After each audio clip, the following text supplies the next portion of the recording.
அரசியல் சார்ந்த விழிப்புணர்வு பதிவுகளை தவிர, அண்ணன் சீமானையும் நாம் தமிழர் கட்சி பற்றிய பதிவுகள முற்றிலும் தவிர்த்திடணும் அப்படின்னு தான் நினைச்சுக்கிட்டு இருந்தேன். ஆனா பேச வேண்டிய நிலை உருவாயிட்டு இருக்கு. இந்த வீடியோ பாருங்க. போன எலெக்ஷனுக்கு வந்து சீமானுக்கு தான் போட்டேன். நான் 3 முறை சீமானுக்கு போட்டேன். அவருக்கு வரல, எதுக்கு நம்ம வேஸ்டா ஓட்ட வீணாக்குதுன்ற முறையில தான் நம்ம மாறி இதுக்கு பண்ணிட்டு இருக்கோம்.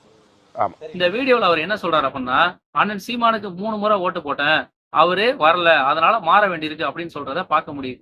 இப்ப அவர் மாறி என்ன பண்ண போறாரு அப்படின்னா, ஐயா காமராஜருக்கும் ஐயா கக்கனுக்கும் ஓட்டு போட போறாரு போட்டுருக்கு அப்படின்னு சிரிச்சுட்டு போறதை விட சில வழிகளை தான் ஏற்படுத்துது. இங்க பல பேரோட எண்ண ஓட்டமே, அண்ணன் சீமான் 15 வருஷமா அரசியல்ல இருக்காரு, அவரு ஜெயிக்கல, அவருக்கு போடுற ஓட்டு வீண் அப்படின்னு சொல்றத கேட்க முடியுது. இங்க அண்ணன் சீமானுக்கும் நாம் தமிழர் கட்சிக்கும் விழுந்த வாக்குகள் எல்லாமே கொள்கைக்கும் தத்துவத்திற்குமா விழுந்த வாக்குகள். இங்க பல பேர் ஓட்டு போட்டேன் மாறுறேன் அப்படின்னு சொல்றவங்க எந்த ஒரு புரிதலுமே இல்லாம புதுசா வந்தவங்களுக்கு வாய்ப்பு கொடுப்போம் அப்படிங்கிற நிலைப்பாட்டோட வந்தவங்க மட்டும்தான். அண்ணன் சீமானும் நாம் தமிழர் கட்சி தேர்தல் அரசியலை சந்திச்ச 10 வருஷம் தான் ஆகுது. இந்த 10 வருஷத்துல அவங்களுடைய வாக்கு எண்ணிக்கை 1% இருந்து 8% உயர்ந்திருக்கு. அண்ணன் சீமானும் நாம் தமிழர் கட்சியும் ஜெயிக்க போறதே கிடையாது. நீங்க யாருக்கு வேணா ஓட்டு போடுங்க. நான் சொல்றத உங்க மனச்சான்றோட ஒரு கேள்வி எழுப்பி பாருங்க. இப்ப உதாரணத்துக்கு எந்த கட்சிகளுமே தனித்து போட்டியிட போறது கிடையாது.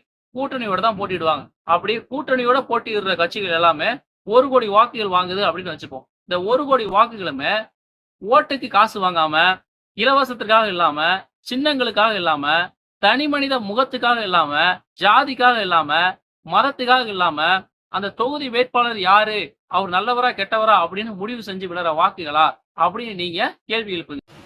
ஆனா நாம் தமிழர் கட்சிக்கு 1 லட்சம் வாக்குகள் விழுந்தாலுமே இலக்கு ஒன்றுதான் இனத்தின் விடுதலை அப்படிங்கிற தத்துவத்திற்காகவும், தமிழ் தேசியம், தமிழை வாழ வைப்போம், தமிழரையே ஆள வைப்போம், இந்திய தேசிய கட்சிகளோடும் திராவிட கட்சிகளோடும் கூட்டணியே கிடையாது அப்படிங்கிற கொள்கைக்கு கிடைக்கின்ற வாக்குகளாக தான் இருக்கும். அப்போ வெறும் வாக்கு விகிதங்களை வச்சு ஒருத்தர் நல்லவரா கெட்டவரா அப்படின்னு நம்ம முடிவு செஞ்சிட முடியாது.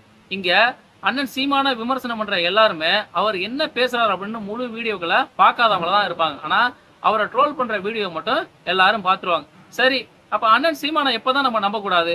தன்னுடைய கொள்கையை தவறி இந்திய தேசிய கட்சிகளோடும் திராவிட கட்சிகளோடும் கூட்டணி வைக்கும் போது அவர் நமக்கான ஆள் இல்லை அப்படிங்கிறத நம்ம உறுதிப்படுத்திக்கணும். அதுக்கப்புறம் யாரு அரசியலுக்கு வந்தாலுமே அவங்கள நம்ம நம்ப முடியாது. அதனாலதான் காலத்தின் கடைசி நம்பிக்கை அண்ணன் சீமான் அப்படின்னு சொல்றோம். ஏற்பவர்கள் ஏற்றுக்கொள்ளுங்கள், ஏற்காதவர்கள் ஐயா காமராஜர் போன்றவரையும் ஐயா கக்கன் போன்றவரையும் அடையாளம் கண்டு உங்களுடைய வாக்கை நீங்க அவர்களுக்கே செலுத்துங்க. தனி மனித வெறுப்பின் காரணமா அவதூறுகளை மட்டும் பரப்பாதீங்க.